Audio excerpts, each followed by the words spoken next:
organizational meeting and the first hearing of the Committee on Justice and Human Rights. With the presence of a quorum, the chair declares this hearing is hereby called to order. The chair declares the presence of a quorum. May we request the secretary, acting secretary, Attorney Mortel, to acknowledge and confirm the members of the committee, just for the record. Yes, Mr. Chairman. Good morning, Honorable Senate President. For the record, Mr. Chair, the members of the committee are as follows. You as the chairperson and Senator Pia Cayetano as the vice chairperson. Members will be Senator J.V. Ejercito, Senator Risa Ontiveros, Senator Bam Aquino, Senator Erwin Tulfo, and Senator Joel Villanueva. They are likewise joined by our ex-officio members, Sir Senate President Pro Tempore, Senator Panfilo Lacson, Senator Majority Leader Juan Miguel Mig Zubiri, and Senate Minority Leader Alan Peter Cayetano. Yes, sir. Thank you very much to our committee secretary. Being an organizational meeting, the committee adopts the rules of the Senate and the Senate rules of procedure governing inquiries in aid of legislation. Mr. Chairman, I so move that the rules be adopted. And duly seconded, the committee adopts the rules of the Senate and the Senate rules of procedure governing inquiries in aid of legislation. So adopted. May we now, Mr. President, the chairman will give the opening statement. Magandang hapon po sa inyong lahat. Ngayong hapon ay pagsisimula ng mga pagdinig ng komite sa pamamagitan ng talakayan sa Senate Bill 12-1215 o ang Infrastructure Anomalies Investigation Act of 2025.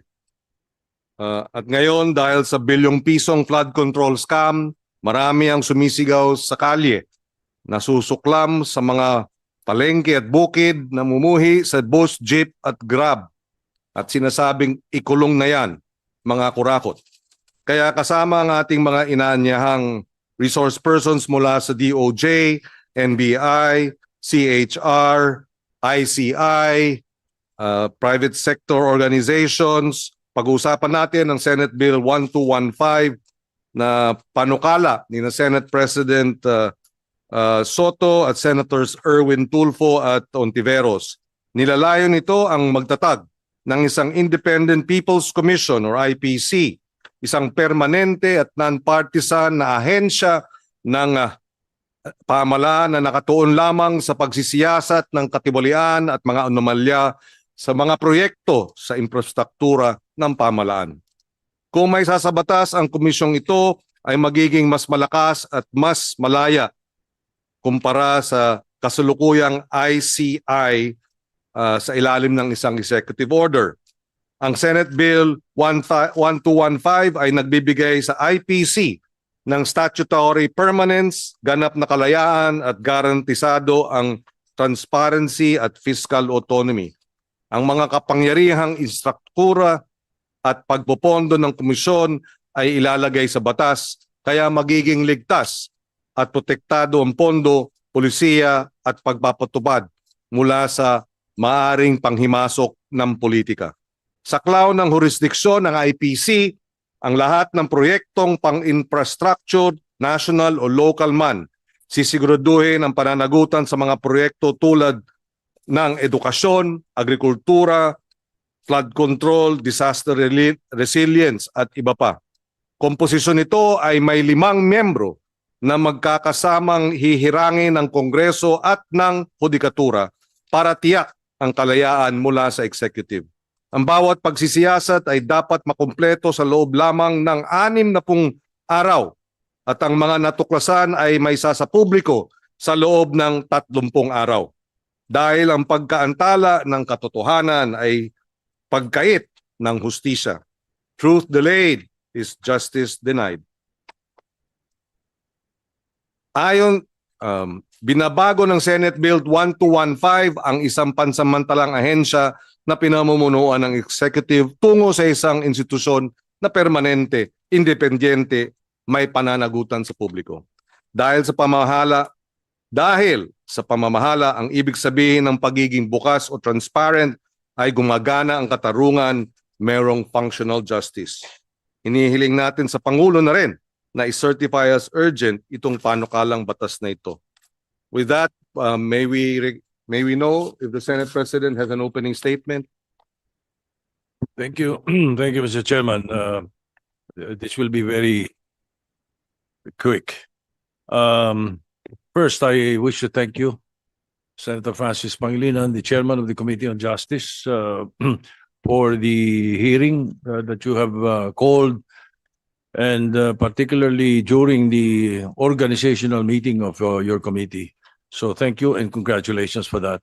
And then I would like to address and thank our distinguished resource persons who are with us this morning. Thank you very much for your presence. Perhaps we will ask the the committee secretary to introduce them later. But because of the swift filing that I wanted to do for Senate Bill 1215, they were creating the Independent People's Commission. I failed, perhaps not failed is the word. I did not realize that there were the other necessities that should be included in the bill. So therefore, with that as an opening, may I include into your records, Mr. Chairman, these provisions that I hope you will include in the bill after you ready study and sponsor it. First is the availability of the hearings to the public of the IPC. Now, due to the public clamor for transparency, of course, and accountability, the hearings must be available to the public. So it's subject to the executive or closed-door hearings and sessions. And then second is the grant of powers to strengthen Section 4 of the EO 94/2025 so that penalty will be applicable to private individuals. All right. And then an authority or personality to file cases before the proper courts or agency. They must be given that power. And a power to recommend witness for a witness protection program. And fifth, the recommend or request the freezing of assets. They be given that power. And then recommend the immediate preventive suspension of suspects in government agencies. And perhaps lastly, to recommend they be able to recommend the whole departure order or other remedies to limit the travel abroad of these personalities who will be investigated. And again, this Independent People's Commission that we would like to push for, Your Honor, Mr. Chairman, and our resource persons, is not limited to infrastructure. It is encompassing. It will include everything. Everything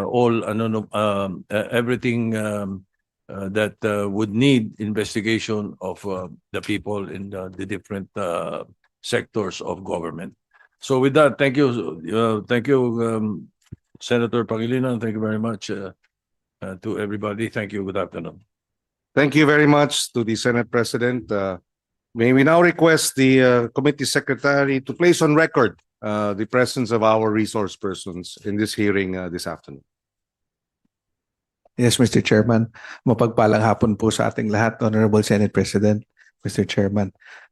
For the Department of Justice, they are represented today by Chief State Counsel Dennis Arvin L. Chan. Sir. No need to stand up, just you may raise your hand or just acknowledge the chair. Thank you. Also with the DOJ is General Katapang and ASEC Al Pereiras from the Bureau of Customs. From the Commission on Human Rights, we have Chairperson Richard P. Palpalatok, and with him is Attorney Gemma Parohinog. From the Department of Public Works and Highways, they are represented today by ASEC Melody Villar. She is the incoming Assistant Secretary for Legal Service. From the DBM, we have Attorney Trisha M. Baraan from the Budget Information and Legislative Service. Likewise, Mr. Chair, we have Honorable retired Chief Justice Renato Puno in our panel today, as well as Honorable former Senator Franklin M. Drilon. Good afternoon, sir. Former Senate President, sir. Good afternoon. From the Independent Commission for Infrastructure, ICI, we have the Chairperson, retired Justice, Honorable Justice Andres B. Reyes Jr., sir. And he is likewise joined by the member of the ICI, former Secretary Rogelio L. Singson. From the People's Budget Coalition, we have the co-convener, Professor Kenneth Abante. And from the Makati Business Club, Chairman Edgar Ochua is represented by their Executive Director, Mr. Rafael G. Ongpin. We have sent, for the record, Mr. Chairman, we sent an invitation to the Management Association of the Philippines, but they send their regrets for because of a conflict of schedule. That is all, Mr. Chairman. Good afternoon. Thank you, Attorney Martel. We can now proceed. But before we ask for whether or not our resource persons will deliver their opening statements, just one quick interjection here. One of the reasons why we felt the need to conduct this hearing immediately, it was in part prompted by the news item wherein the spouses Discaya publicly said they will no longer cooperate with the ICI. That sort of troubled this representation because given the enormity and the huge how do you call it, controversy surrounding the largest corruption scandal in the country's history, you have persons refusing to cooperate and publicly saying so. And that's why we feel perhaps it's time to review the powers of the ICC, perhaps give it additional, well, the need to perhaps give it additional powers so that it can aggressively and vigorously pursue its investigation without such unacceptable public pronouncements from those who are or being directly involved or being accused of massive corruption practices. So with that, do we know, we would like to know if any of the resource persons have prepared an opening statement. The former Senate President, Frank Drilon, you have the floor. Thank you very much, Mr. Chairman and Mr. Senate President. Good afternoon. Mr. Chairman, at the outset, allow me to express my appreciation to your committee for hearing Senate Bill 1215, even if the Senate is on break. And in that regard, let me express my appreciation for the effort of the Senate President in filing this very important measure. Now, I consider the passage of this law as as urgent. And in that regard, I join the call of our chairman to request the President to certify this measure as urgent. Why do I consider this measure as urgent? Mr. Chairman, I think it cannot be denied that our people today are angry. They are angry because of what they see to be the massive corruption in government. Mr. Chairman, I was in the Senate for 24 years and in the Executive Department for 9 years. I have never seen a corruption of this magnitude during the 34 years that I was in public service. And today, Mr. Chairman, in public gatherings, you hear people in unison chanting anti-corruption drives. Last Sunday, I was in the La Salle UP game and basketball game, and for the first time, I see the two cheering squads of these rival universities cheering one chant, ikulong ang kurakot, ikulong na yan. And this is a reflection of how our people feel today. And often the question is asked, how did we get here? How did we get to witness such massive corruption in our midst? I have a simple answer. To me, Mr. Chairman, it is the culture of impunity that we see in our midst today. And this impunity to me is because of the failure of our citizenry to observe the rule of law. They have disregarded the rule of law because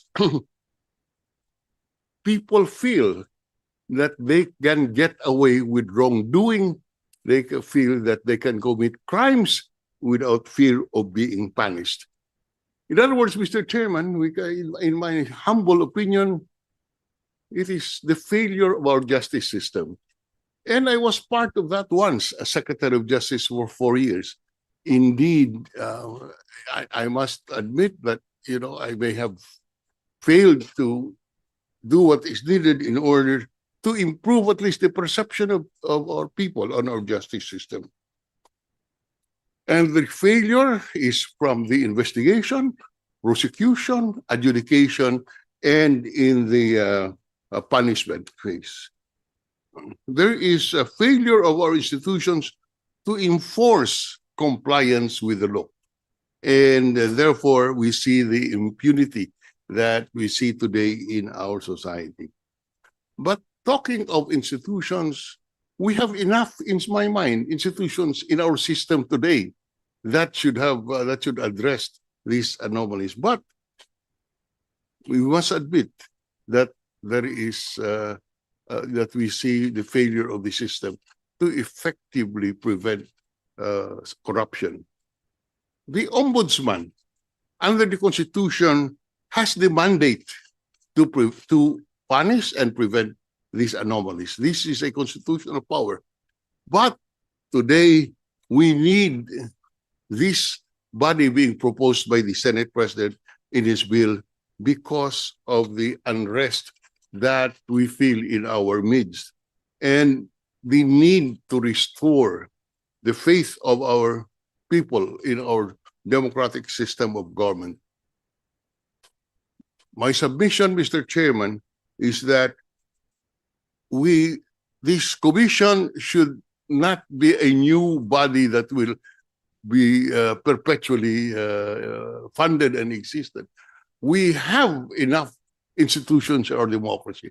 In my view, we have to strengthen them. But in the meantime, let us have this ad hoc body in order to restore the faith of our people in our justice system and mollify the people, make them believe that democracy is still the best system for our governance. We therefore urge the chairman and the committee to immediately report to plenary the bill of the Senate President after this committee hearing, and that it be calendared for debates in the Senate before the Senate tackles the national budget. We urge the President, and I join the call of the chairman, to certify the same as urgent. Mr. President, there are precedents to the creation of the ICI. There are precedents. Recall, the most famous, of course, is the Agrava Commission, which was formed in 1986. And you have the Davide Commission, the Feliciano Commission.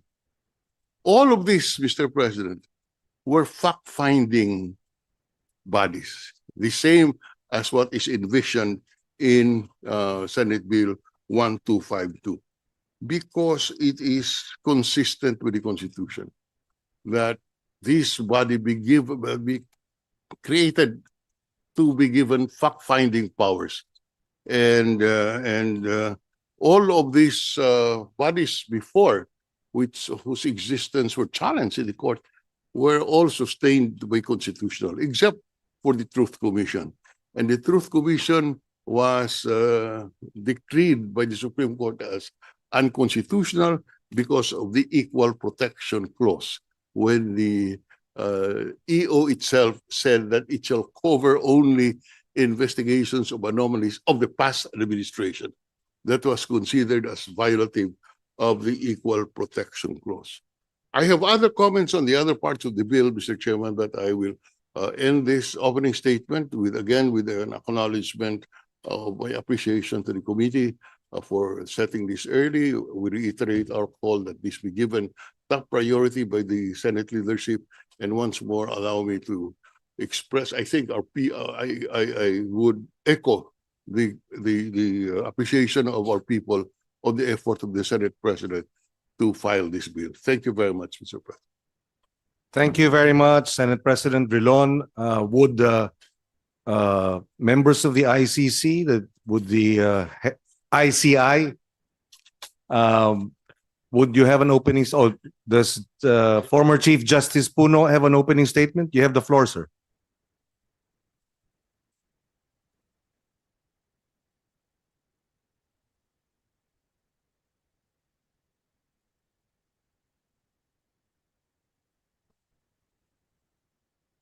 Senate President,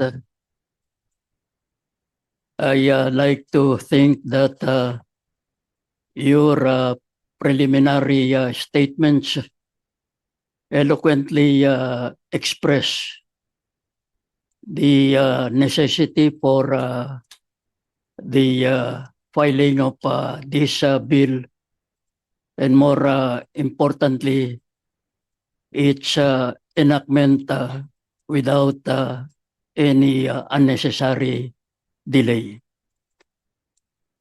They also adequately express the anger of our people on the corruption being unearthed, especially on the flood control projects.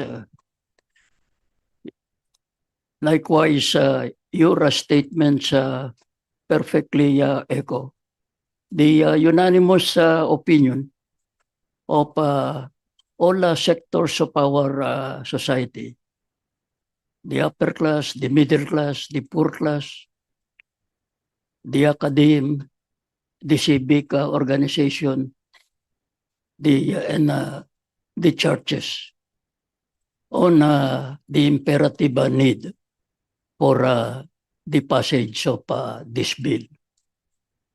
And so in the interest of time and to avoid redundancy, I will not make any further prologue or preliminary statements. But I am ready, Your Honors, to give my comments on the different provisions of Senate Bill 1215. Thank you, Your Honors. Thank you, Chief Justice Puno. Justice Andres Reyes, you have the floor, sir. Yes, I'd like to thank Senator Pangilinan, Animo, and Senate President Vicente Soto for this invitation. We thank you because our laws, our creation needs more powers, more refinement. Again, I will just echo what you have said earlier, that this thing is outrageous and makes me cry that how can these people get away with 500 billion pesos? It's our inspiration to work hard. We are only 39 days old. ICI is only 39 days old. For the last 21 days, we only had 3 lawyers. And now we have some volunteers from the PAO and from the other agencies. But we will try our best to be able to full blast investigation of all this fraud. We don't have the facility and we don't have the rules of procedure, but we will already shorten the procedure in spite of no no rules allowing us, we will now go on live stream next week. Once we get to be able to have the technical capability with us already. So again, I repeat, we'll be doing live stream next week.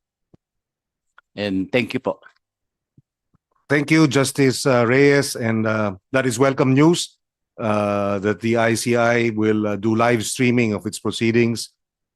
People would like to know the facts of these cases and would like to be updated as to the developments and the progress of the investigation. And a live streaming of the proceedings will definitely address this concern of the public.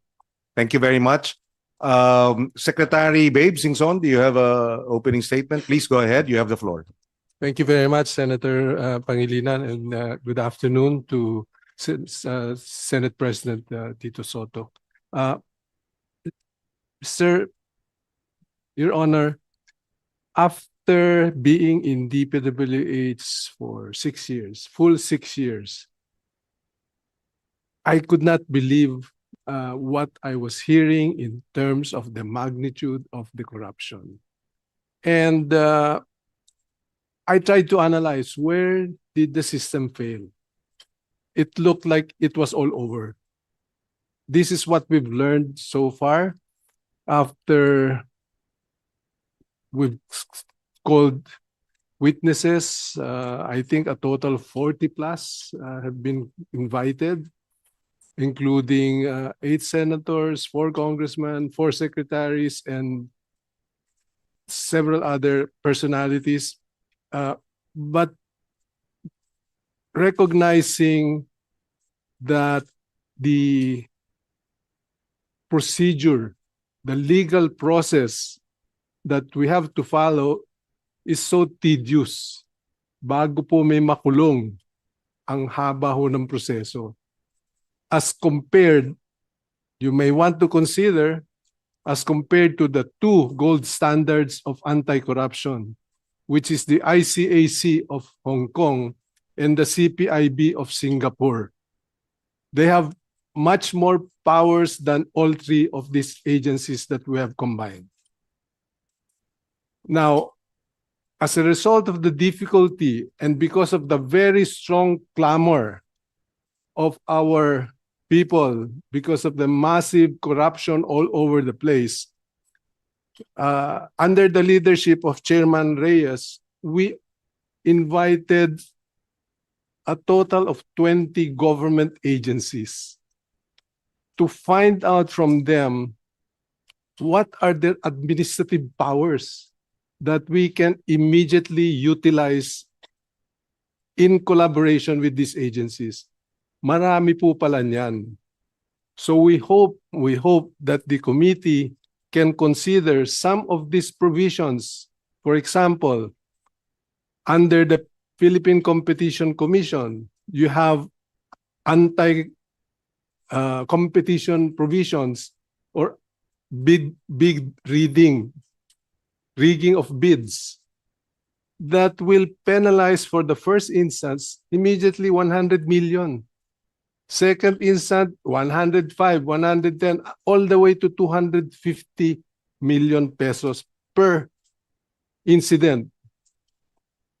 We have also identified in other agencies like customs, like CAAP, but more telling is an old executive order, specifically 913. Senator President, 913 is the, you might want to pick up some of those provisions in EO 913 that gives immediate all departure order, immediate seizure of assets. Marami pala yun na pwedeng gamitin. So if it is already there, it is just a matter of putting all of them under your proposed bill, Mr. Senator.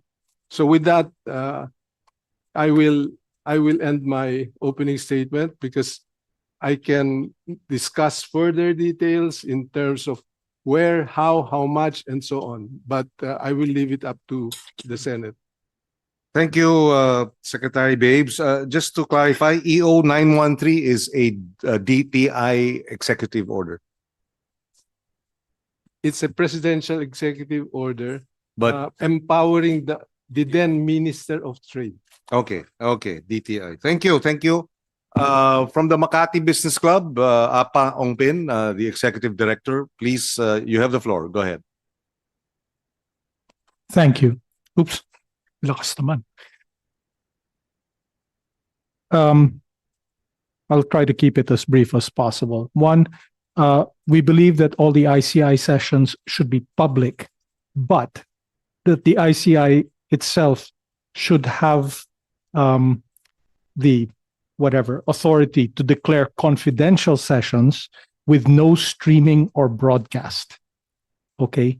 Because, speaking as a former journalist, this can very easily turn into a circus. I mean, it already has in some cases. Okay? And, the accused are, they're entitled to due process. And, we cannot turn this into a public shaming exercise. No?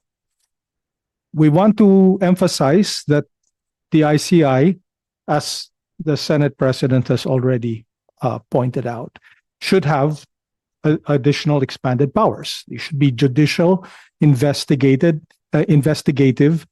and even confiscatory,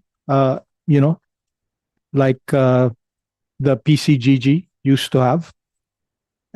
So power of subpoena, power to declare in contempt, and which includes arrest and hold orders after due process.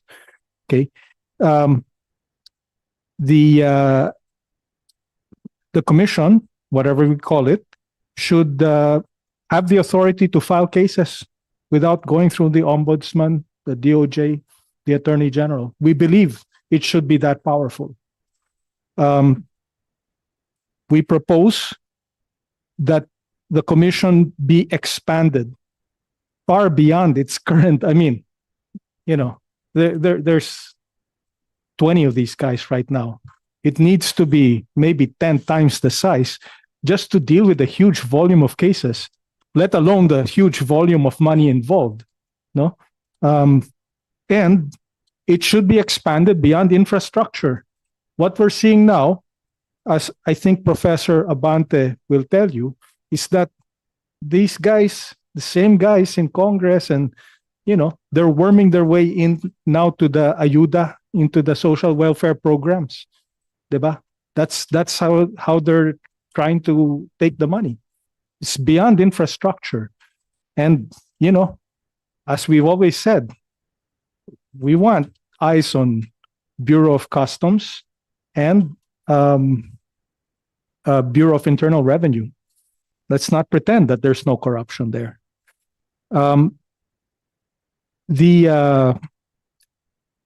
ICI or the group should have fiscal autonomy and security of tenure. I mean, in order to be really independent, okay? We believe that, and in fact, future appointments need to be approved by a wider group than just the president at this point. It's just the palace who's appointing people to this thing. No? And finally, we feel that, like Secretary Singson has said, we should look to the examples of Hong Kong and Singapore, and study the charters of those organizations, because although they have slightly different legal systems, those organizations have been very, very effective, obviously, in comparison to our own past experience. Thank you very much, Apa Ongpin of the Makati Business Club. We now have People's Budget Coalition. Professor Kenneth Abante, go ahead. You have the floor. Where do you teach, Professor? I teach at the Kennedy School this summers, Mr. Chair. Oh, okay. My school. Yeah. Go ahead. Go ahead. Yes, sir. Mr. Chair, Senate President Soto, honorable members of the committee. We are the People's Budget Coalition. Kami po ay grupo ng more than 40 people's organizations and civil society organizations pushing for a transparent, participatory, and accountable budget process. Inaral po namin yung insertions and yung budget documents over the past 20 years. Allow us to share inputs po on what we've found. I think going directly to the subject of today's hearing, we in the People's Budget Coalition support the urgent passage of the Independent People's Commission Bill, empowering it with the powers of contempt, mandating that hearings be open by default unless there are critical meetings that need to be kept confidential, that it be given fiscal autonomy, and that it proactively disclose the tracking of cases pending before the judiciary related to cases of corruption. I was listening to Representative Chel Jokno's interview yesterday about some cases pending before the Sandigan Bayan aging 40 years, Mr. Chair. We think these are critical to be resolved. Today is the first anniversary of severe tropical storm Christine. I am a typhoon survivor and disaster response volunteer that unfortunately we are victims of this massive corruption scandal. Unfortunately, and the tragic truth, Mr. Chair, is that we have lost trust in the integrity of our budget, procurement, and justice systems. We organized rescue relief medical missions in communities po na 2 linggo baha sa Bicol region. There were teachers who needed to do GCash drives in order for their students to go back to school because all their learning kits and even their houses were destroyed by this massive typhoon. Rainfall worse than Ondoy. Mr. Chair and Senate President Soto. That is why our hearts break whenever we heard the news that the 18 major river basin master plans, the major river basin master plans would have just cost 700 to 800 billion pesos. Pero po yung ginastos na sa flood control over the past 10 years ay around 1.7 trillion. Meaning, kung naayos po pala natin yung sistema ng pagplano, sana kami sa Bicol ay hindi binaha ng ganun kalala. Sana po ay ang mga teachers ay hindi nawalan ng mga bahay. Sana po ay hindi sana namatayan at nagkaroon ng serious injury yung aming mga kapwa Bicolano. So this Independent People's Commission Bill is to us an important cry for help and justice. It is one of the demands of more than 320 organizations and individuals, including Cardinal Ambo David and our bishops, calling for systemic reform after the flood control scandal. We will give you a copy of this statement, Mr. Chair, for the record, and calling for the elimination of pork patronage and opaque budgets in the House version of the budget. At least 256 billion pesos still in the House version of the budget, Mr. Chair. The people are angry. The people want justice. And one of the reasons why we're discussing the Independent People's Commission Bill is because in our discussions, we lost trust in the previous ombudsman that was not able to file cases aggressively for those with highest crimes. We consider our justice system to have 2 tiers, one for the rich and one for the poor. Nauna pa pong makulong ang mga nagprotesta laban sa katiwalian kaysa sa mga tiwali. And lastly, Mr. Chair, we wanted to give the Commission and the committee a sense of proportion about the current flood control scandal. It is only a drop in the bucket, Mr. Chair. The Sumbong sa Pangulo website has around 547 billion pesos worth of flood control projects. over the same time period, 2018 to 2025, around 1.2 trillion pesos po yung actual na flood control budget. So we have to ask, what happened to the rest of the half? Have these been completed? We need to know, and the people deserve to know. And then finally, Mr. Chair, with regard to the insertions, it's actually only, flood control is actually only the minimal insertions to the budget. Kahit na mukhang malaki, the real insertions over the past years where there is data from 2018 to 2025, 828 billion pesos po yung may congressional insertions to the Convergence and Special Support Program, to the local program 237 billion, to the Asset Preservation Program around 163 billion, and yung flood management program po only around net of 22.8 billion pesos. So we're only seeing, a minuscule amount dito po sa flood control budget, and we hope that the Independent People's Commission can also look into these even more massive insertions that happened. We are happy to also share our findings about each of the reforms to the budget preparation, to the budget legislation, execution and accountability stage that we saw vulnerabilities of. But I will pause my statement for now, Mr. Chair, Senate President Soto. Magandang hapon po sa ating lahat. Thank you very much, Professor Abante. We would like to know, the chairperson would like to know if any of our government entities present have opening statements or statements or position papers on the subject matter, or we will just ask you. The CHR chairperson Palpalatok, go ahead. Thank you, Mr. President, Mr. Chair, Your Honors. I have no prepared opening statement, Your Honor, but I would like to take this opportunity to make a statement in relation to the subject matter. And in this connection, I would like to quote one of the statements of the UN High Commissioner on Human Rights, who stated that corruption has a destructive effect on state institutions and on the capacity of states to respect, protect, and fulfill human rights, particularly of those persons and groups in situations of vulnerability and marginalization.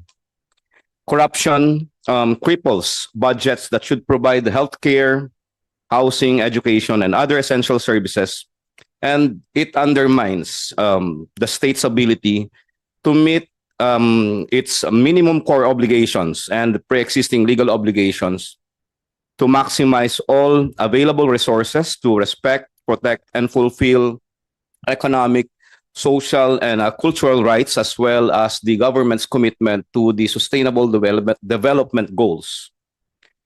And in this connection, Your Honor, I would like to highlight that due to this corruption, it exacerbates existing discrimination and disproportionate impact. It creates this disproportionate impact on women, children, migrants, persons with disability, and persons living in poverty, among other individuals. Thank you, Your Honor. Thank you, Chairperson Palpalatok. Yes, ASEC Villar of the DPWH. Good afternoon, Your Honors. Just a brief statement from the DPWH. We are the new team supporting the Secretary Vince Dizon in his drive for, call for transparency and accountability. We just want to express, Your Honors, that you have our full support as the new team for the passage of this Senate Bill 1215, because this measure will aid in the government's anti-corruption efforts as well as the DPWH anti-corruption efforts. And this is to echo also our Secretary Vince Dizon's call na managot ang dapat managot.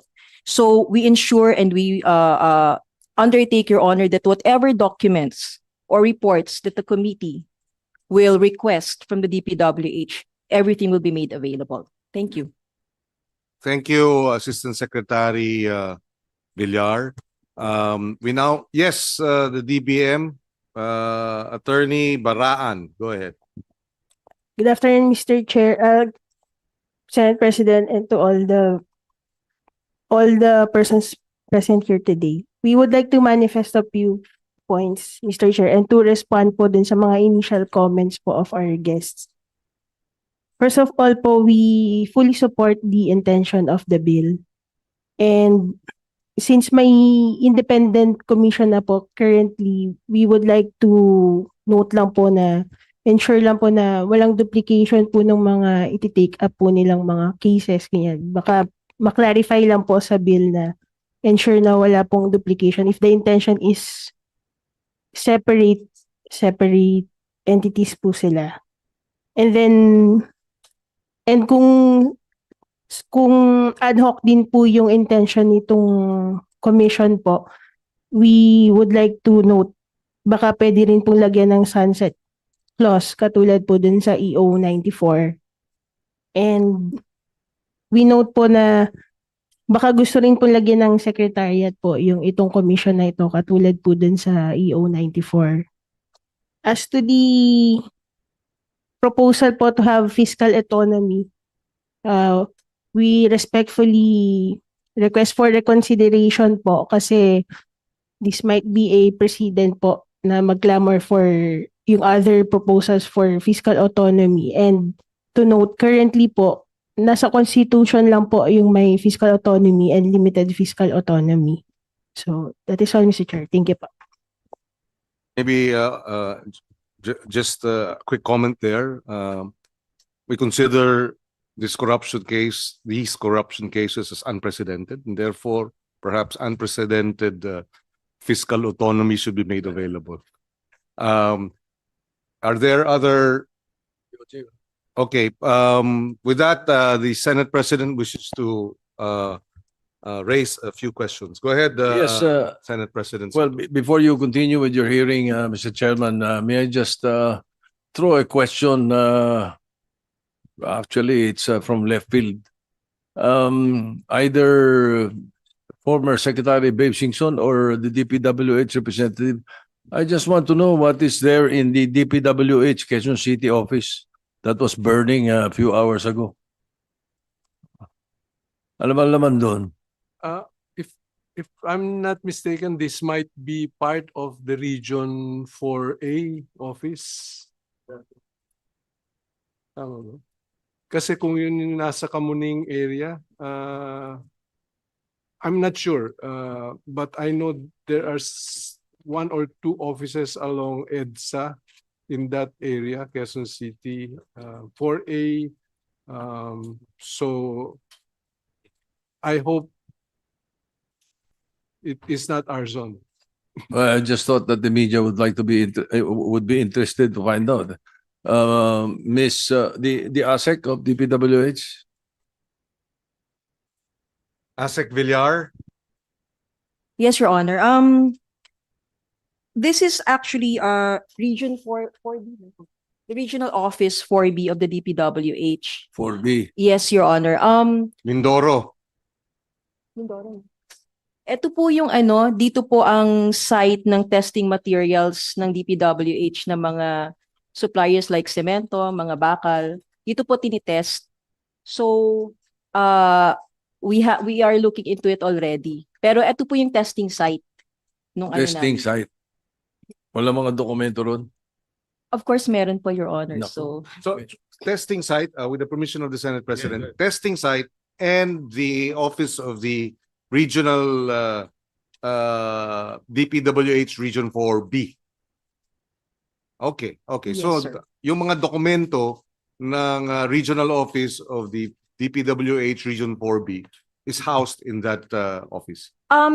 Well, A number, few, yeah. a number, but most of it naman po nasa database na ng central.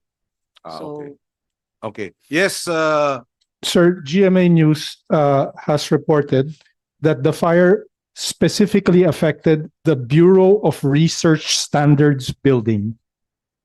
That's what they said. Bureau of Research Standards building. testing. testing po, Your Honor.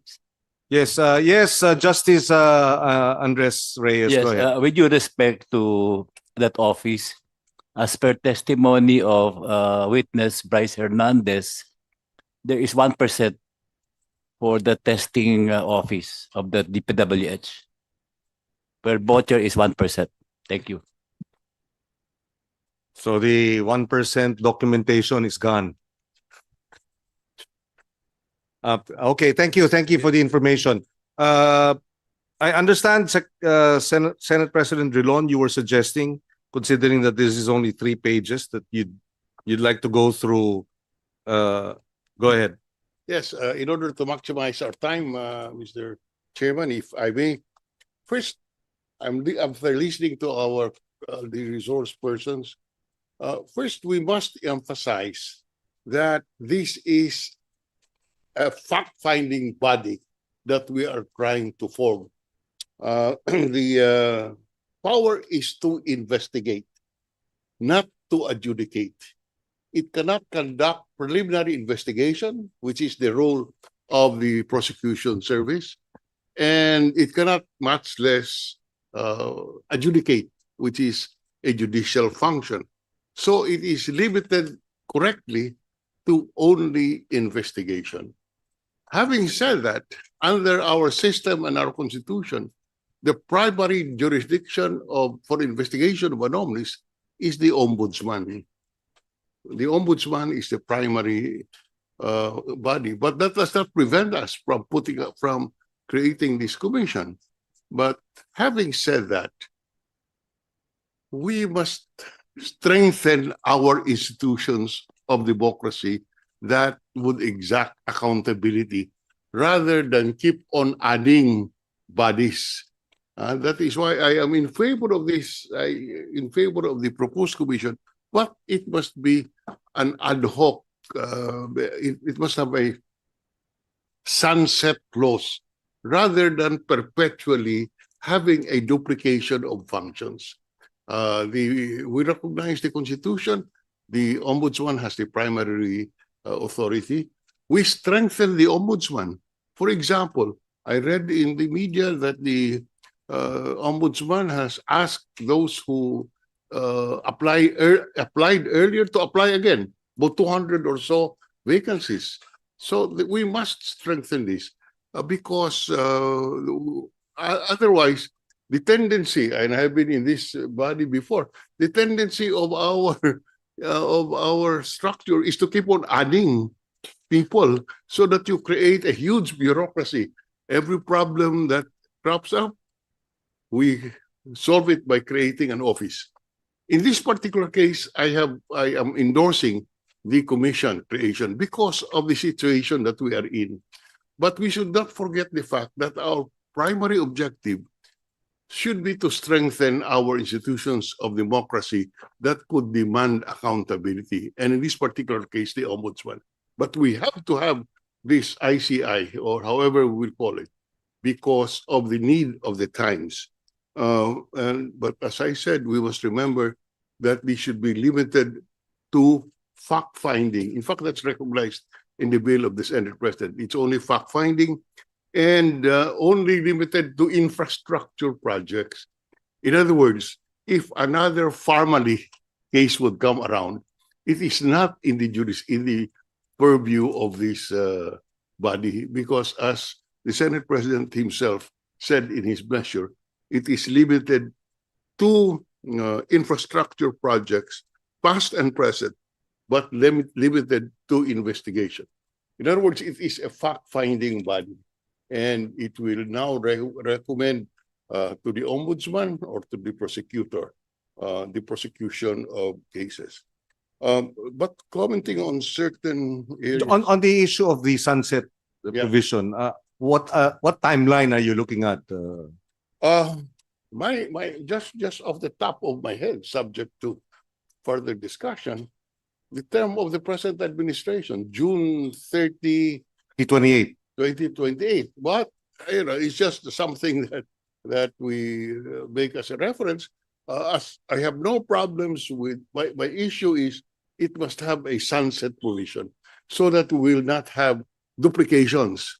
But to address the need for inadequacies in the system, we should strengthen the Ombudsman. We strengthen the COA by adequate funding. That's my submission, Mr. Chairman. rather than creating a permanent body which will again investigate or do work or do the functions of the ombudsman. That's my submission. Yes, Chief Justice Puno, go ahead. Are you done? Well, there are others, but I can. You may interject, Chief Justice Puno, in relation to the points earlier said. No, I would like to former Senate President Drilon to continue. And then I'll also have my time Okay. to comment on Okay, the yes. specific provisions of the Senate bill. Yes.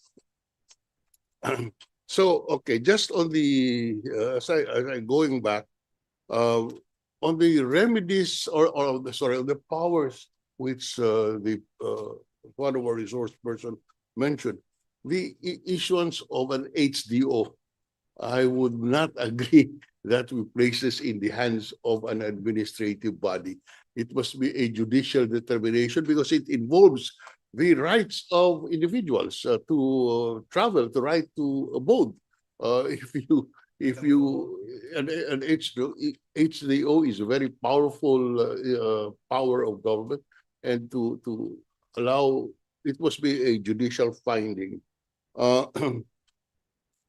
Other administrative remedies we would endorse depending on Perhaps the minimum would be a lookout order. lookout order. Yeah. Now, the controversial issue, Mr. Chairman, is the power to hold a person being investigated in contempt. We should be very careful here because of the right against self-incrimination. Remember that the persons being called to the hearing of the ICI face potential criminal liabilities. If the ICI or the body is empowered to recommend the prosecution of people. And having said that, if one invokes his right against self-incrimination, we cannot order the detention of that person until he cooperates. The example in the Senate or in the House cannot be cited because the objective of an investigation in the Senate and the House is in aid of legislation. Now, on the other hand, the ICI or this independent commission can recommend the prosecution, and therefore we cannot. I have very serious reservations about granting them the power of contempt. We have on. I think we should On that point, Senate President Rilon, what you're saying is the remedy perhaps of this body, of this proposed body, would be to go to court yes, and seek the contempt order from the court. yes, sir. And maybe the Court of Appeal, so that it's Whatever, but it cannot be no, and the principle, whether it's in the regular court or in the or this body, where the contempt would require the answering of questions which can incriminate, whether it's in this body or in the court of law. In my mind, the right against self-incrimination. For example, well, we do have this case with the Discayas. Yes. They now refuse to cooperate with the ICI. Yes. Well, what is the remedy of the ICI? Or what should be the remedy of the remedy? ICI? Yeah. The remedy of the ICI is to assess what they have gathered as evidence, recommend to the ombudsman whatever action they find necessary, and the lookout of the Discayas is that the matter will be decided without their evidence that is presented. But that is how the system works, because another system could have more dangers. Now, the matter of it is also mentioned by the private, by the businessman that some private group must approve the appointment of the president. I don't think that's possible because the power of the president to appoint is constitutional. He is the appointing authority. He is elected by the people. For a private group to be given the power to pass upon these appointments, regardless of how well-meaning they are, I don't think that can stand constitutional scrutiny, Mr. Chair. So They can recommend. they can limit, for example, there is nothing wrong with recommendation, and we can even legislate as proposed by Senator Soto that the nominations of a retired justice must be passed upon by it can be exercised by some group. Integrated bar can recommend. The president's power to appoint can be limited by that. His authority can be exercised only on the nominees. Now we have done that, Mr. President, in existing laws. I myself wrote that in the charter of the Professional Regulatory Commission, so that only those recommended by the professional body can be appointed as a member of the boards. Pwede po yan. So, I mean, we have done that. Then in my case, the Coconut Levy Trust Fund Yes, the Coconut Levy Trust Fund. measure and the Representative of the farmers Yes. must be nominated by That's the right. farmers group. Now,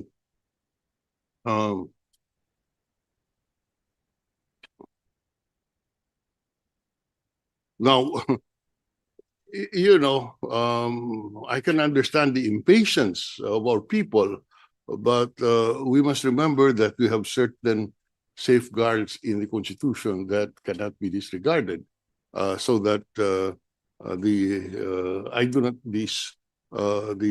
whatever models we use, the first model that we look at is our Constitution, and let us not be carried by the desire to do away with certain procedures for the sake of what we see today. At this point, I yield the floor to my colleagues. Thank you, Senate President Drilon. We have Chief Justice Puno. You have the floor, sir.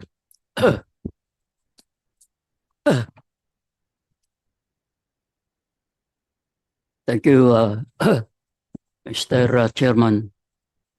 May I now express my thoughts on the various provisions of Senate Bill number 1215.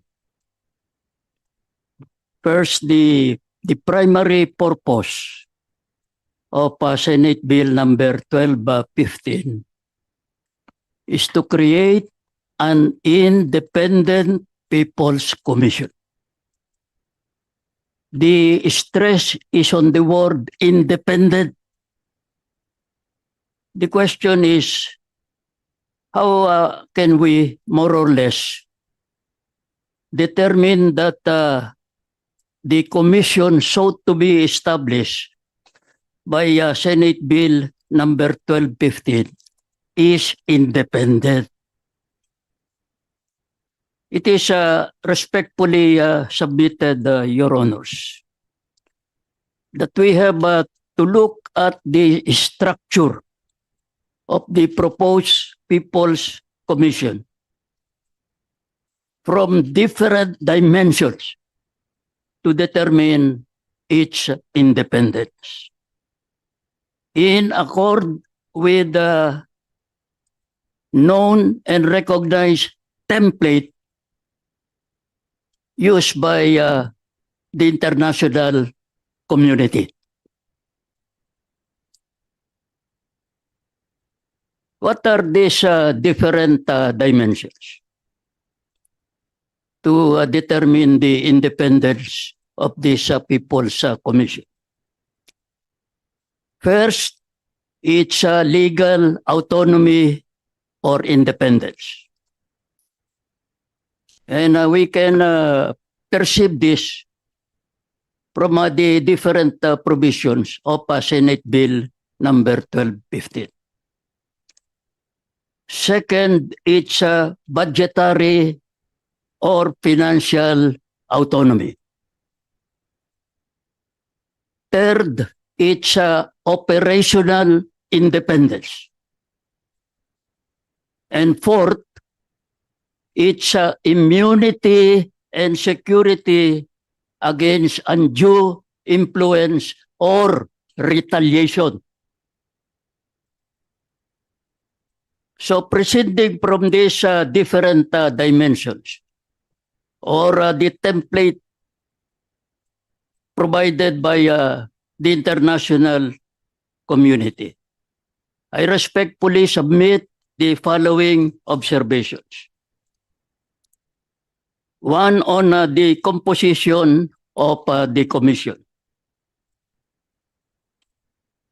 I note that the chairman of the commission will be a retired justice from the Supreme Court. But I note that the nomination will come from the integrated bar. I like to inform your honors that the retired justices have their own organization. And perhaps the nomination should come from these retired justices. In the same way that this is the proposal with respect to the other members of the commission. There are certain questions on the matter, Your Honors. Are the members of the commission to be considered government officials, subject to all its rules and regulations, such as the filing of salary, full-time services, divestment of assets, and other prohibitions? Who determines their compensation and other allowances? And is there any provision on how they can be removed from office? We may also want to rethink the provision allowing the reappointment of members of the commission. And this goes to the conflicting thoughts on whether this should be an ad hoc body or a body with a fixed term, and all that question about the need for a sunset provision. Number two, on the budgetary independence. It is the wording of Section 8 on appropriation of the commission. Or is the wording on appropriation sufficient to guarantee that the commission's needed budget will be provided to ensure the success of its operation? Again, this will go to the different thoughts on whether there is a need for fiscal autonomy on the part of this commission, or not the traditional fiscal autonomy that we grant, let us say, to the Supreme Court, but a kind that is a hybrid in order to satisfy the this need for budgetary independence. Number three, on its operational independence. We just heard from the chairman of IPI that the commission has only 3 lawyers. But may volunteers na raw. Yes.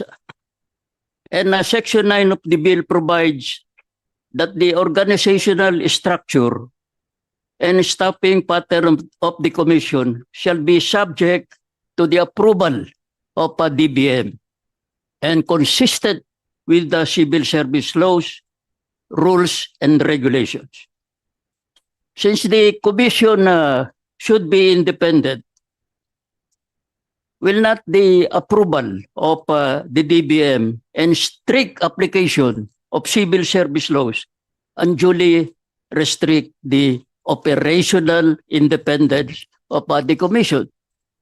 Or should we look for a sort of a middle ground, considering the need for powers of this independent commission? Fourth, on the immunity and security of the members of the commission. I note that there is nothing in the Senate bill that protects the members of the commission from harassment suits, especially after their term of office expires. It is respectfully suggested that this bill should provide some kind of immunity to the members of the commission. I have other observations and suggestions on the power of the commission. And this has been stressed by Senator Drilon. The power is only to investigate. After investigation, the commission has to go to the ombudsman or to the Department of Justice and recommend the filing of the proper charges.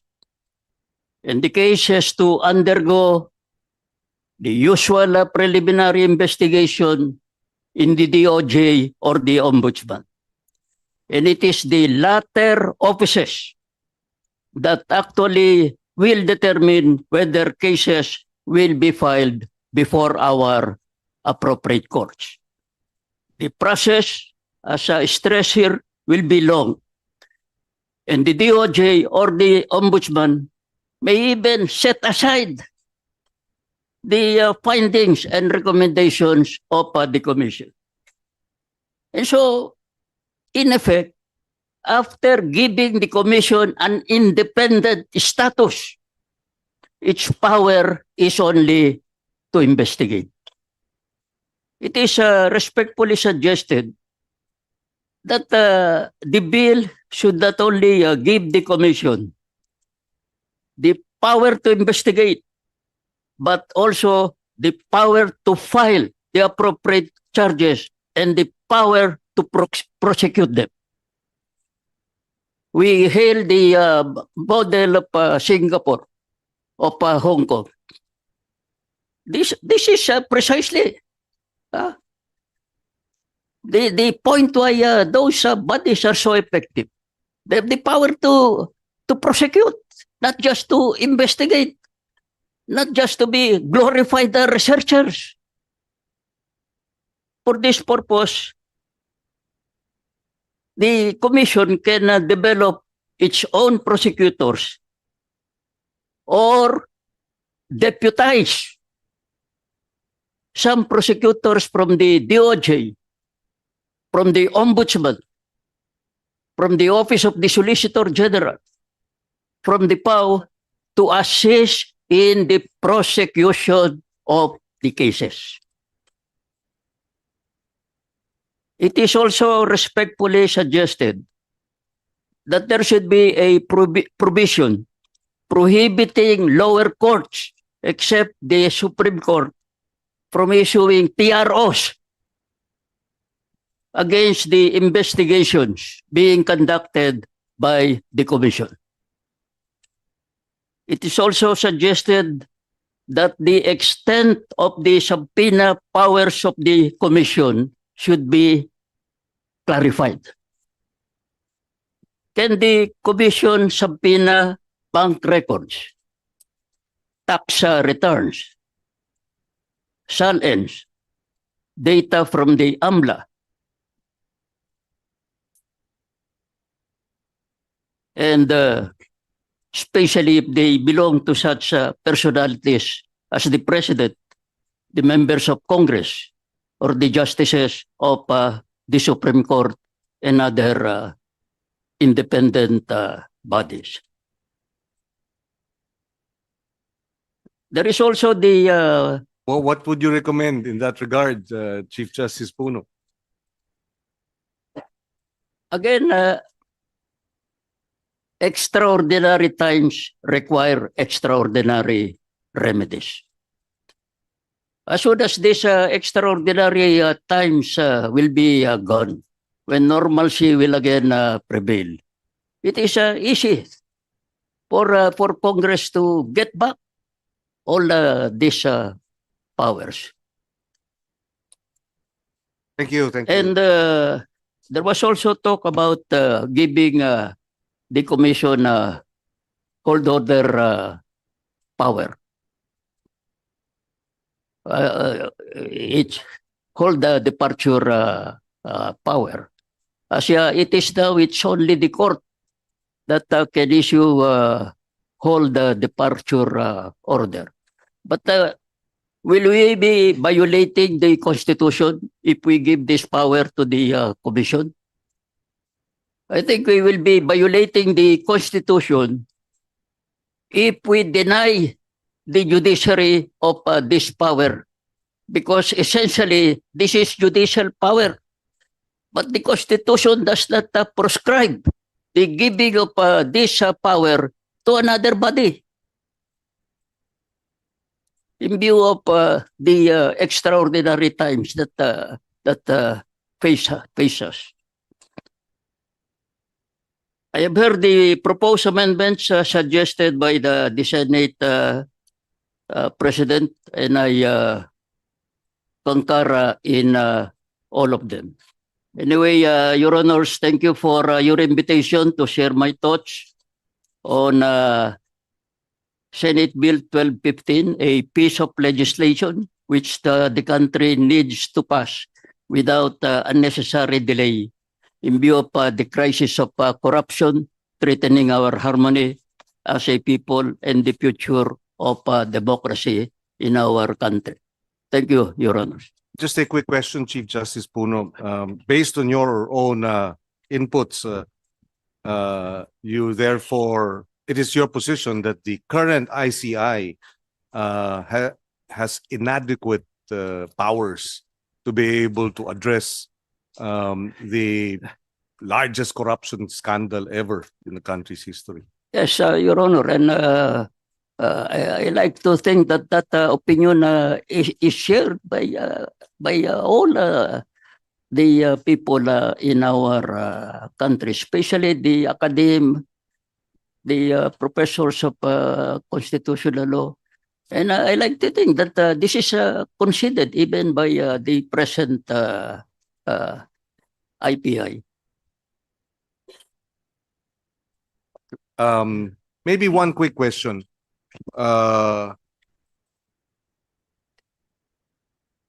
It may take some time, I hope not, for this to be finally passed. Will that not therefore become a added delay to our desire to have this resolved immediately? Number one. And number two, assuming it does pass at some point, then there has to be a transition between the ICI and their work towards, of course, the new body that is to be created. Yes, Your Honor, but the President has made this statement 2 or 3 days ago that he supports the creation of this independent commission, that he realizes the inadequacies of the power of the commission, and therefore he in all force support the creation of this independent commission. If that is his position, he can always certify this bill as urgent.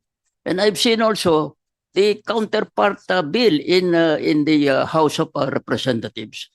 There are very few provisions that are opposed to each other. And so it will be very easy for both houses to agree on a final version of the bill. Yes, Mr. Senate Chairman, President. just one question for my enlightenment. In your position on the powers that we should give IPC, or the Independent People's Commission, you said prosecution, and that authorize something to the effect that they may be able to authorize the ombudsman or or deputize the Department of Justice. So, do you think it would be legal, or still independence will be still in the commission if you include a representative from the DOJ or a and a representative from the ombudsman in the commission itself? No, Your Honor, because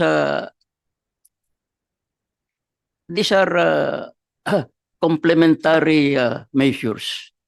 The purpose of both, let us say, the ombudsman law and the purpose of this Senate bill run parallel to each other. They do not contradict each other.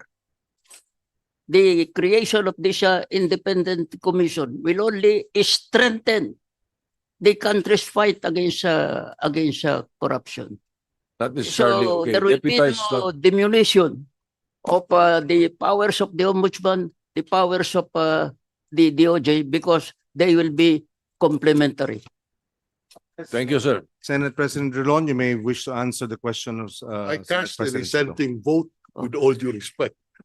You know, first, when you deputize a fiscal or a member of the ombudsman's office as part of the commission, the power there is moved to the commission because that ombudsman becomes, or that representative becomes part of the commission. We have the ombudsman who has power of jurisdiction. You cannot move the power of the ombudsman to prosecute to another body, not unconstitutional, unless we amend our constitution. And therefore, under the present set, it is my respectful submission, with all due respect to the learned justice, that we cannot transfer indirectly the power of the ombudsman to the commission by allowing members of the ombudsman's office to be deputized or to be brought as part of the office of this commission, because the authority to prosecute is transferred in effect to indirectly to the chairman of the commission. Now, so What if the ombudsman consents?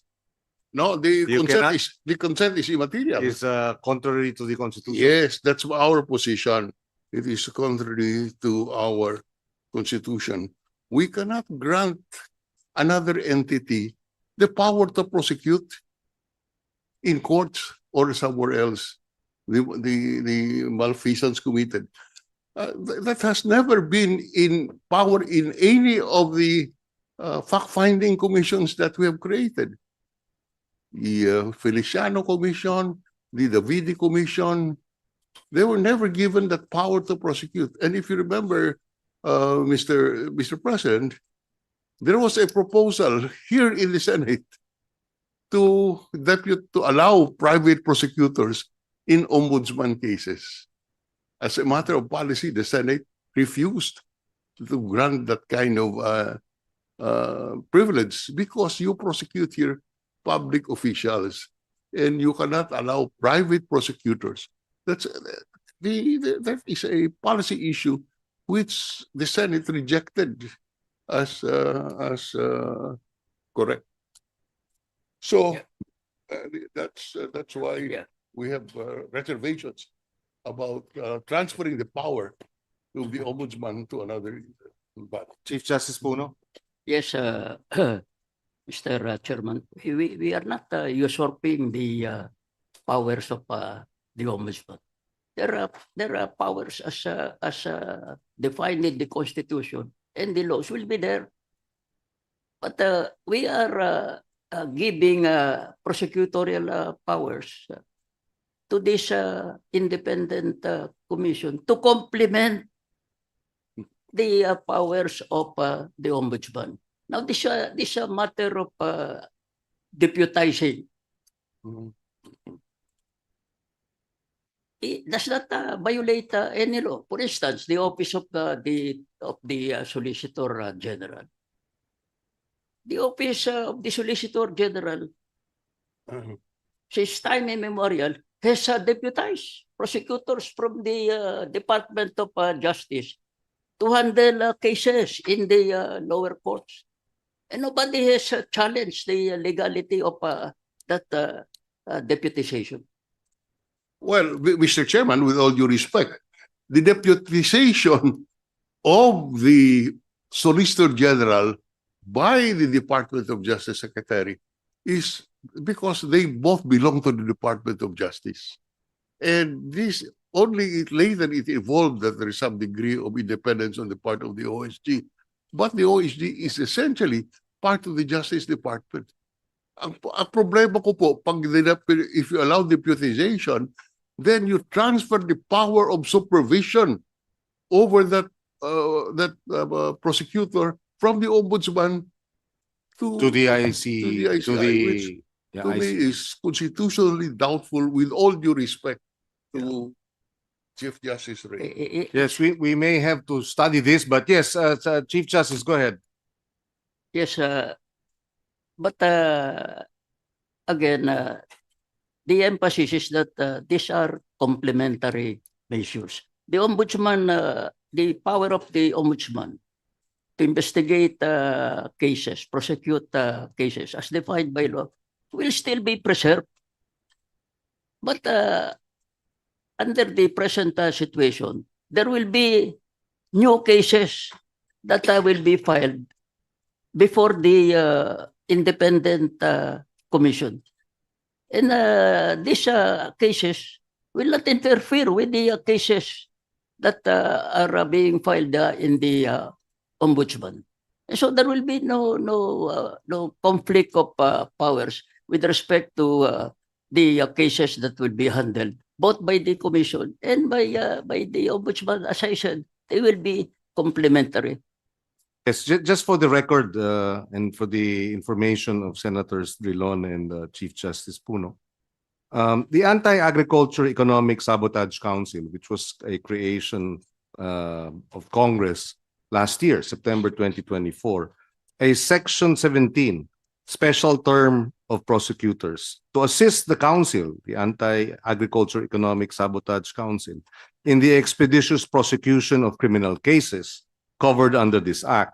The DOJ Secretary of the DOJ is hereby mandated to constitute a special team of prosecutors all over the country, which shall have the following powers and duties, among others: evaluate evidence gathered and submitted by the enforcement group of the council, act on criminal complaints directly filed by persons under Section 21, initiate and conduct preliminary investigation. So in this particular measure, which is now law, it is the DOJ that is mandated to create.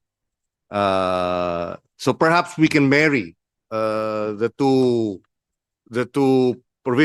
proposals wherein it's the ombudsman that will create a special team, or the DOJ will create a special team of prosecutors to address the issue or the cases recommended for filing by the IC, by the commission.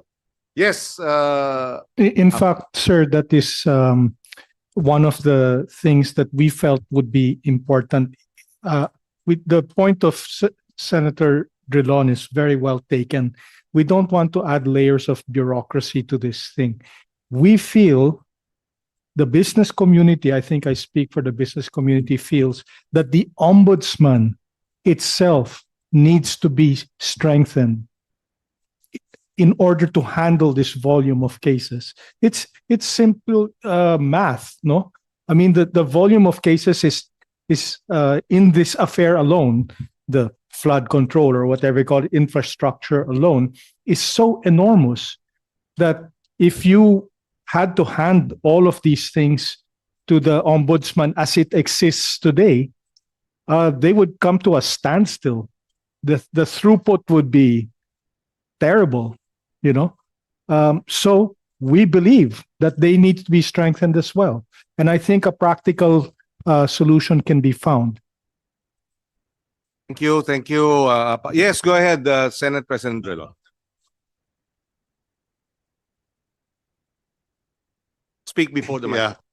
Okay. One of the suggested provisions I have in mind is to direct by law the Supreme Court to vacate the docket of one of the Sandigan Bayan branches and refer all the cases coming from the commission to that particular branch so that the trial can be done every day and finish it within the shortest period of time.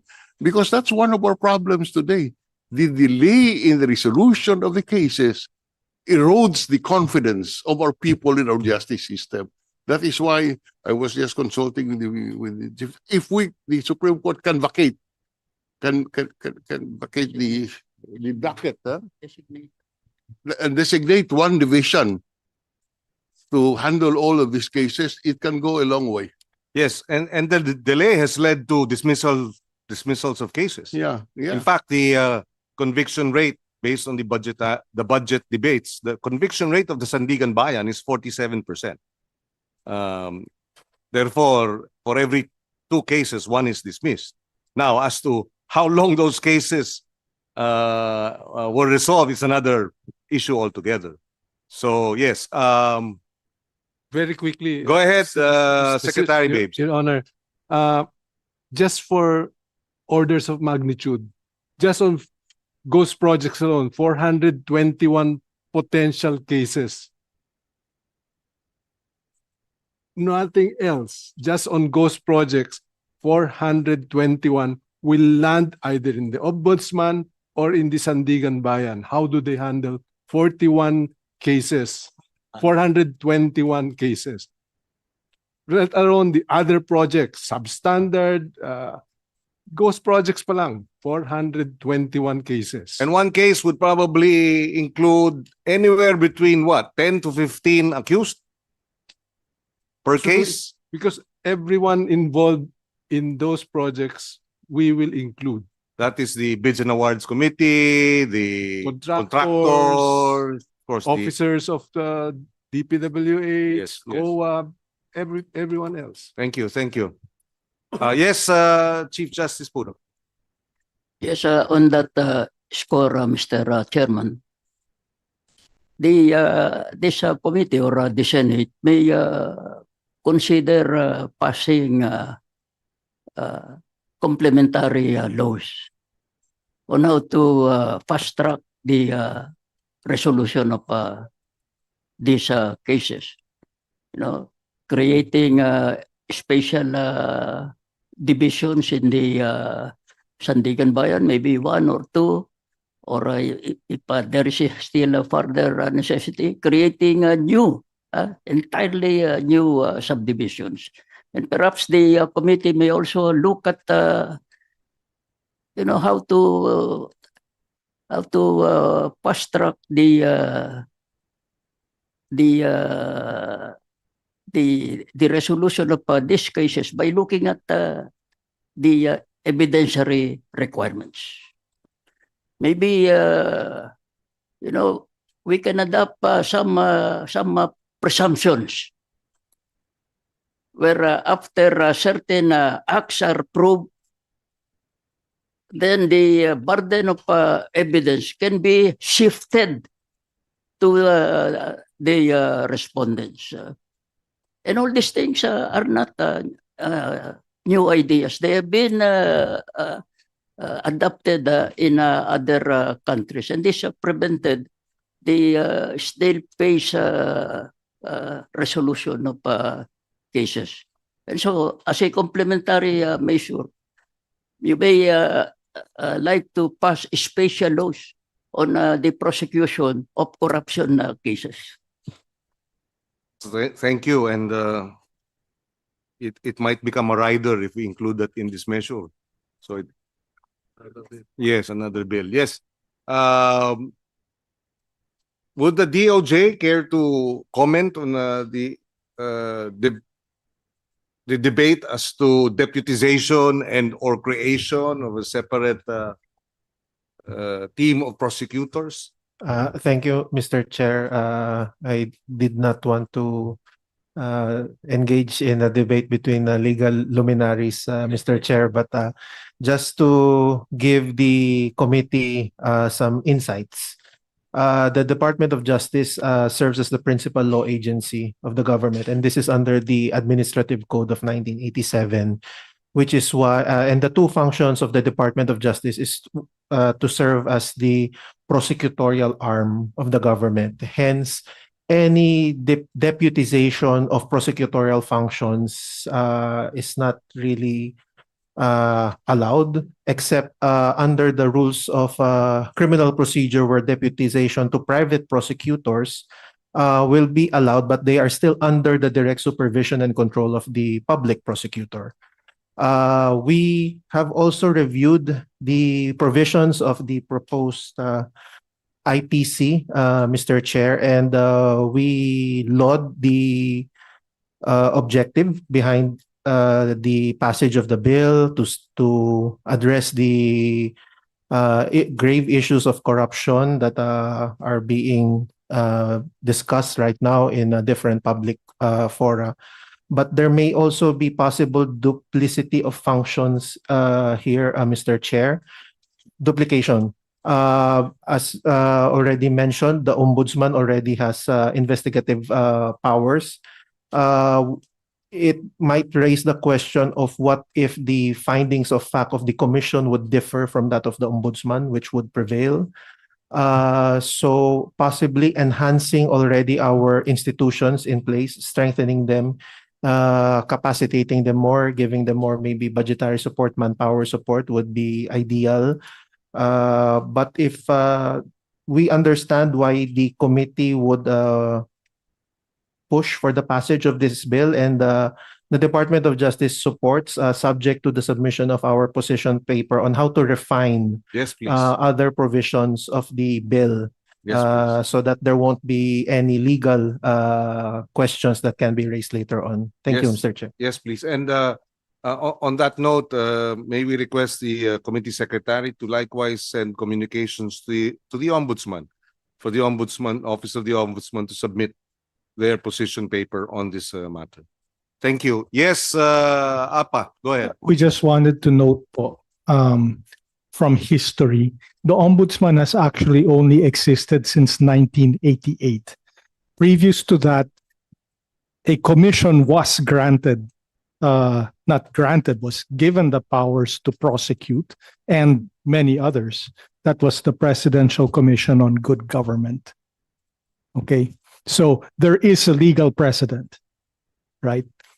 But this was in the absence of the Ombudsman, right, at the time. But once the Ombudsman's office was formed in 1988, the PCGG continued to have those powers. Yes, because both the PCGG and the Ombudsman are constitutional entities, and therefore they can. It'll have to be harmonized. But the PCGG was not under the Department of Justice, as far as I know. it was not. It was not. Yes. Yes. Okay. We note that. I don't have. Yes. Justice Reyes, go ahead. We take note of the confines, as mentioned by Secretary Dillon, and we'll be very happy if the powers suggested by the Chief Justice Puno will be given to us, because I have noticed that there are some powers we lack, that like bank secrecy law, tax records, you can imagine that the flow of money was by cash. So it's difficult to really trace how the money went about. So we need these financial banking rules to be able to perhaps determine where the money went and who got the money and the amount. And of course, we would also like to have the power to look into text messages of these people, because I'm sure that one way or the other, exchange of money was done through a text message between the official and the contractor. At any rate, we are so happy with the suggestions and of the Chief Justice, and we would like it to be adopted as much as possible by this committee. Thank you, Sec Babes, and then Chief Justice Puno. I'd like to also mention the importance of immunity from lawsuit for the members. Kawawa yung member dyan after they retire. Mauubos sila sa lawsuits. Kaya baka hindi na mag-imbestiga. Papetik-petik na lang, di ba? Okay, yes, we know that. Go ahead, Chief Justice Puno. Yes, on the lack of power of IPI, I note the statement now that the money that is the subject of these crimes do not anymore go to the banks. They are physically deposited to, if we are to believe it, in apartments, in condominiums, and so on and so forth. Condominiums, which are also fruits of the illegal wealth. Yes. But that raises the question, Mr. Chairman, on whether you should give this commission the power of search and seizure. That is the question. Well, Of course, consistent with the protection given in the Bill of Rights. yes, we will note, but that's very interesting. Or maybe that the commission can secure the warrants direct from the Court of Appeals, or search warrants direct. So if I understand it, Is for the commission to be able to have the power to seize Yes. and to. Yes, we will. Or go to the procedure in our terrorism law. Yes, there are provisions in the anti-terrorism Where where the council can. you go Just- to the Court of Appeals. Yes. just to remind our colleagues, we abhorred the system of ASO during martial law. Let us not put that back into our statute books. The proviso is that consistent with all the protections in our constitution, especially the protections in the Bill of Rights. But that is one kind of a solution. Yes, They can go yes. to the Court of Appeals, and again, the Supreme Court can designate specific divisions of the Court of Appeals to handle this matter, so that the process will be very speedy. Yes. Thank you, Chief Justice Puno. Yes, Justice Reyes, go ahead. Yes, regarding search and seizure, I have been toying with the idea, because if an office is engaged in wanton fraud, and we know it's happening there, we should be able to take hold of that entire office.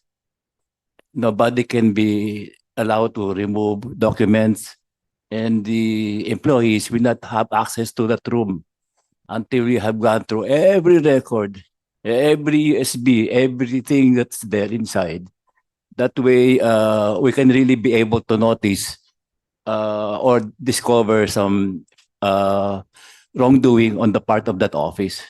I Yes, think I this is- remember this- initially you were expressing serious concern or grave concern about the burning or destruction Yes. of public documents. Yes, as per record now, the burning in Quezon City does not involve flood control projects. But I did had a meeting with the COA, and I told him that you have to secure all the records of the COA because as an investigator before with the ombudsman, I know that there's a tendency for the criminals to burn down the office, which happened in the Cebu scandal when they burned down the entire Treasury building in the 1980s. It may not involve flood control projects, but what about farm to market roads? Yes, Mr. Ongpin, apa? This is actually one of our issues naman that we are trying to work with the DBM about. The issue is transparency, right? A lot of government agencies are resisting digitization because they want to keep everything on paper, right? And when you keep something on paper, it's not transparent. You have to go there to request access to the documents. You can't just find them online, right? So this is a struggle that we've been having, and the DBM has shown great initiative in this, no? But the other guys, DOJ, DBWH, we need these things online, BOC. not on paper.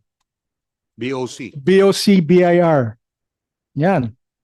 Well, the anti-agri-economic sabotage laws mandates that within 90 days of September 2024, the single window digitalization should have been operating. So that's not the case yet. Thank you, Senate President. Mr. Chairman, yes. Well, just a short quip. There are some of us who are in love with human intervention. That's why they disagree with digitalization. Thank you. Yes, Professor Abante, go ahead. Thank you so much, Mr. Chair. Would the committee be open to consulting transitional justice and restorative justice experts to also chime into the bill? The reason why I ask po is we know that our society's social fabric has now torn. And we need to have a structure in which the people who are convicted are able to apologize to all of the families that have been affected by the corruption. I imagine, public officials, contractors, who have a face-to-face encounter, or depending on what the restorative justice experts say, is a good and culturally sensitive way of mending these broken relationships that we have. And this is coming from, we can think about what happened after the end of apartheid in South Africa, and in many other, transitional justice courts that happened all around the country. So perhaps that may be my first input. I have second input. Well, we're willing Mr. Chair. to get their position papers and take a look at it. So if you can help us, Professor, in that regard, please get these groups to coordinate with us, submit position papers, and we can review them and see how a number of those provisions may or may not, but may be incorporated in the final report and the measure and the law. Go ahead. Thank you, Second Mr. point. Chair. My second point is around just the massive scale of all the cases that need to be filed. And I imagine that even if the commission is legislated, there is just too much to investigate. So can there be complementary measures that can help the broader community beyond the commission to do fact-finding and investigation? Can we make it easier for our community of investigative journalists, for example, to look at these potential conflicts of interest?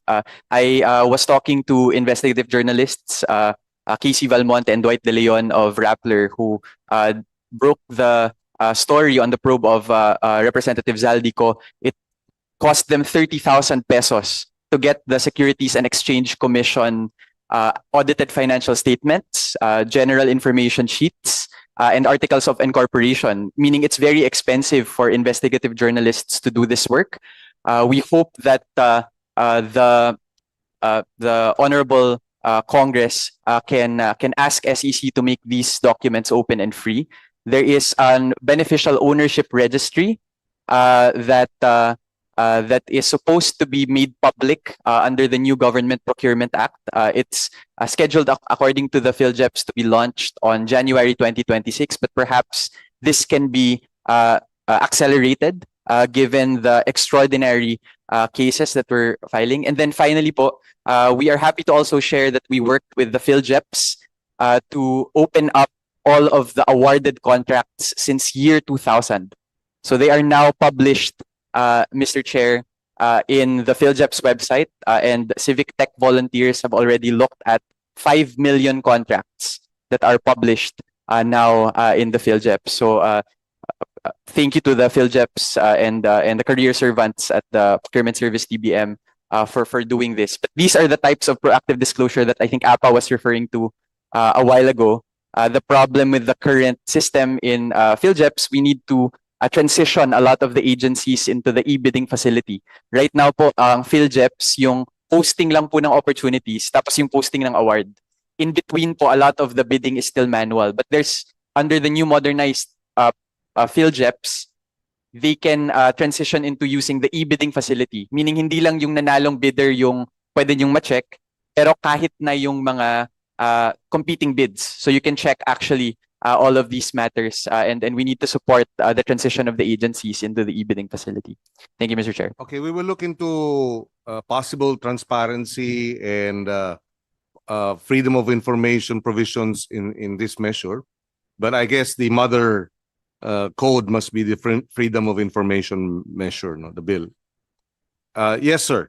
Justice. And We have been having talks with DPWH, DICT, CICC, Agriculture, Health, DepEd, LRA, DTI, COA, BIR, SEC, DOJ, OSG. We have been talking with them for the last almost 30 days, and we have come to the common effort that we will coordinate everything. So we will be able to address all the address the holes, that loopholes in the system. And right now we already have the full support of the PNP. So every barrio or every city where there is a PNP they will be able to verify for us if there is such a flood control project in that area. So that was organized yesterday. We agreed to that already yesterday. We'll be utilizing the 17 drones of the PNP. 17. Yes, 17 regions and 17 drones. Okay. Okay, thank you. Yes, Sec Babes. May I just follow up on the discussion as far as participation of the communities? You may want to consider in a provision of the IPC to enshrine citizens' participatory audit. That was instituted in 2012, and that was recognized internationally as a good forum for the citizens to be given a platform to review the budget, participate in the audit, participate in the review of implementation of projects. Unfortunately, this has not been changed. It's a COA initiative, but it really depends on who is the COA commissioner. No? But my suggestion is if this can be enshrined in your proposed IPC so that all agencies are required to institutionalize a citizens' participatory audit so that everyone, all citizens who want to for example, Department of Agriculture, then the groups related to agriculture can have a direct participation, Mr. Chairman. Actually, this was there was a preliminary discussion on the budget, the DBCC budget hearings, where the DBM was there, the DOF was there, DepDev was there, and of course the chairman of the Committee on Finance of the Senate, Senator Gatchalian. And we were actually proposing, I was proposing that in the GAA, there will be special provisions on citizens participatory audit. So that is something that we're working on. Thank you. Yes, Senate President Drilon. Yes, just in that regard, there are many good ideas that we hear around here. But so what we have to contend with the constitutional rule on multiplicity of subject matter in a single bill. May I suggest that all of these ideas, like the idea of Secretary Babes, the matter of the citizens' participation, may I suggest that a resolution of the Senate expressing the sense of the Senate that the president should implement or whatever, just to show support without the same being in the law, because matagal din eh. Matagal ang proseso. But siguro a resolution expressing the sense of the Senate, finding as valid and workable ideas such as this for the president to direct the bureaucracy to implement it immediately. That's a faster way of doing it, if I may suggest. Thank you. Thank you for the suggestion. We will file that sense of the Senate resolution. And of course, with the support of the Senate President, I'm sure it'll pass smoothly. Well, I think we have had a number of provisions and proposals to chew on. Thank you to the esteemed resource persons who have contributed. Unless the Senate President has other questions or issues that he may No, wish to raise. I would just like to thank you, the chairman, Senator Francis Pangilinan, and of course our resource persons. Thank you very much for this committee hearing that they have attended. I am indeed, for one thing, I am amused and awed by the spectacle of the debate between the former Chief Justice and the former Secretary of Justice. I think the scholars of the future and the students of law should be listening to this kind of debates from such luminaries. Thank you very much, sir. Inquiry, Mr. Chairman. Yes.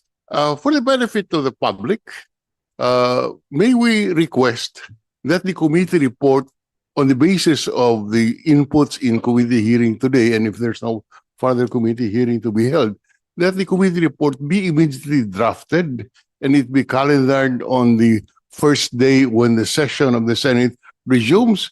Request a certification as to the urgency by the president, and have it passed before we start the budget debates, because traditionally, the moment the debate is on the floor, no other bill is taken up. So I suggest if there is time, we can do it before the debate on the budget starts. Yes. In fact, we will have one technical working group after this. And so we would request our resource persons to submit their written position papers, and that if they may send representatives to participate in the technical working group meetings so that we can prepare the committee report. And yes, that was the intention actually. The Senate will resume sessions in November 10. So by then, which is 3 weeks from now, we hope to have that committee report sponsored and seek the certification of the Office of the President. Just for the DBM, may we request you to also comment on whether or not there will be available appropriations to support the creation of this body, your position paper there. And have you released funding for the ICI based on EO 94, and how much has been released? Just to... Good afternoon again, Mr. Chair. And for the information po, We have received the request from the ICI for funding requirements and the same is being under process na po.